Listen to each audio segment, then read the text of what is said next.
Good day, Manman. Welcome back. I would like to invite you today to join me in the forest. We are going to go on an adventure. We are going to explore a very special tree. And I'm going to ask you if you know what this tree is. I'll give you a hint. It is very important to our people. Let's go.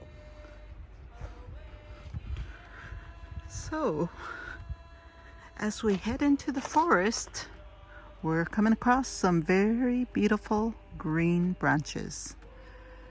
These are fronds, and this is the branch of the special tree I'm talking about. Do you know what tree I am? All right, maybe we identify this special tree by its branches, maybe not. We might have to explore a little further, so we're gonna step into the forest. First thing, when you're in the forest, you scan your area, scan the environment, because we are not the only creatures in the forest. There are other animals, and you want to look around to make sure all is safe. Looks pretty safe, so I'm gonna look a bit more closer.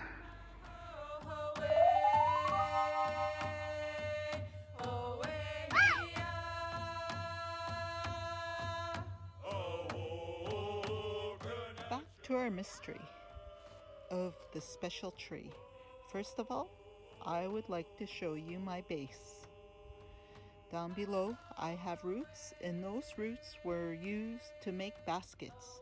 And our grandmothers, our aunts, and our mothers would make nice, beautiful baskets. But if you look closely at my bark, I am red and brown.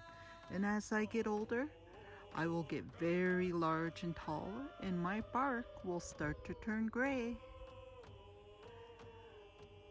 And if you look high above, I could be almost 100 feet tall. What am I?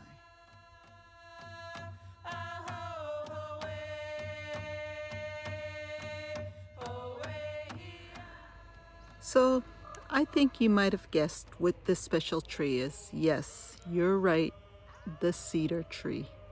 Our people call the red cedar tree in our language the kapai, which is the sacred tree of life.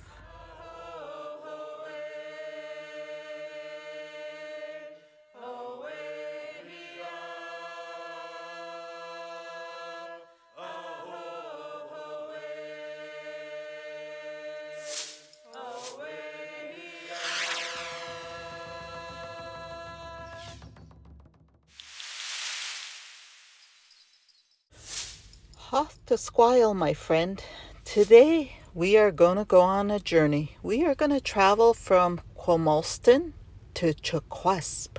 Chaquasp is on the Sunshine Coast, and you can arrive in Chaquasp by catching a ferry, taking a plane, or we can take our ko'oth, our canoe.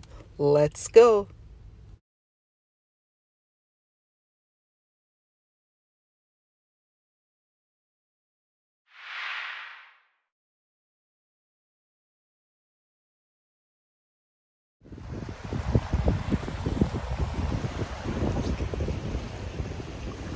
One of the things that I like to do when I go to a beach is to look at the pretty shells and the pretty rocks. Welcome to the village of Chaquasp. Chaquasp is located in present-day Gibson's Landing on the Sunshine Coast, and you only need to catch the ferry, which is 35 minutes, or you could have a really fun 2-hour paddle from Horseshoe Bay.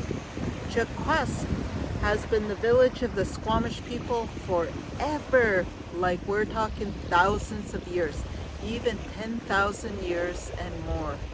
And you can only imagine why people would live at such a beautiful location as this, and you only need to look around you. First of all, we have lots of shellfish to eat, and we have a lot of sea vegetables, which is the various types of seafood and sea plants that our people would eat.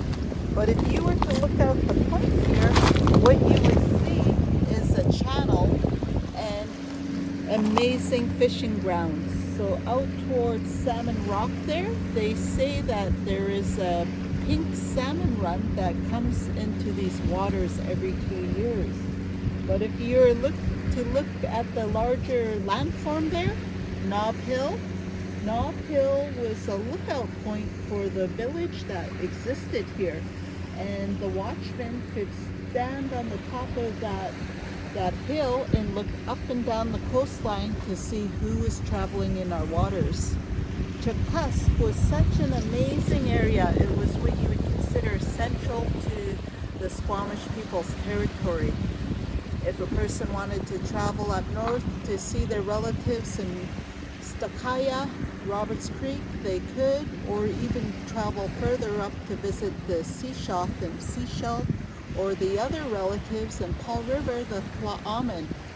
But it'd be very likely that a lot of people would travel up to the Howe Sound area to see our relatives up in Howe Sound, such as the village of Tsikai. As xets'emits'a just told us, this was a village, and the people in this village used tools. Archaeologists tell us about the tools that people used and the things that were left behind. And geologists tell us that this kind of dark rock would be black basalt.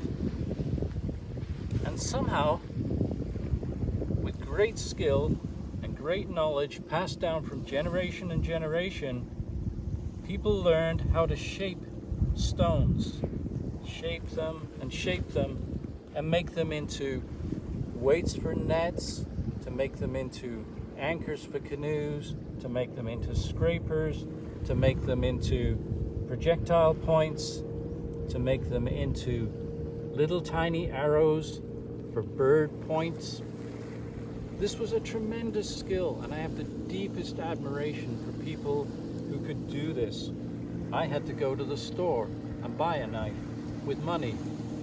They didn't. The people that lived in this village had that skill to make everything they needed themselves.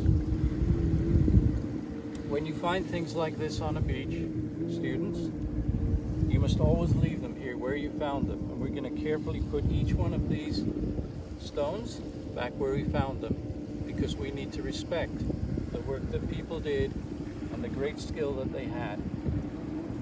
Have a wonderful afternoon. Thank you.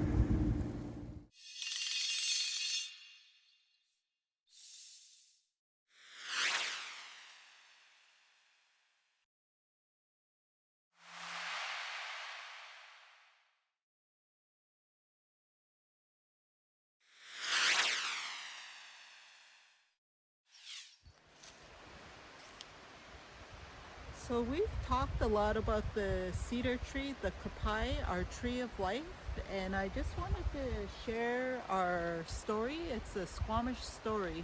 It's actually a story amongst many of our Salish tribes, but it's the story of why the cedar tree is sacred to our people. And it was said long ago there was a Siam, a chief, and he was very generous and very productive person, and him and his wife, the matriarch of the village, they lived a good life, and they shared all of their resources and their food and anything that they had as a skill set they taught to the younger generations, and therefore they lived a very good life. And when they became elderly, they were highly respected people, and they eventually passed on to the spirit world. And Creator, he had transformed the Siam, the chief, into the kapai, the red cedar tree, and he transformed his wife, the matriarch, into the yellow cedar. And that's why to this day the cedar trees are continuously giving to our people, and it's why we show respect for the cedar tree. Our longhouses are also called our big houses. We have feasts and celebrations, and we come together as a people, a community, and family. We are all family. We are one. Nucholmoth.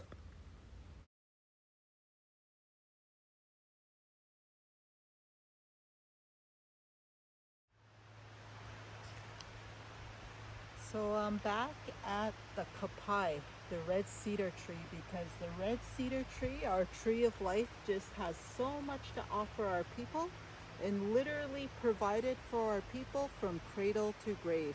And the reason why I say that is when our babies were born, we actually had a little papoose for them that was designed from the cedar tree.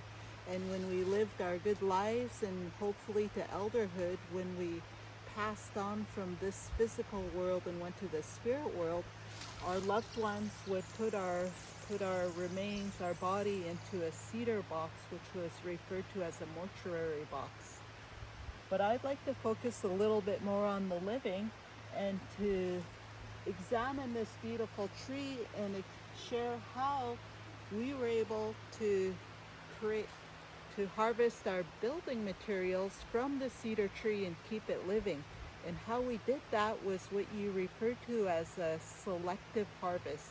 And we would acquire the planks from these big, beautiful cedar trees. I'm guesstimating this tree to be possibly maybe 50 years, as old as some of your parents or grandparents. But these trees, if you could imagine, live to 1,000 years old. And if they live to that age, they are huge. They're strong and healthy.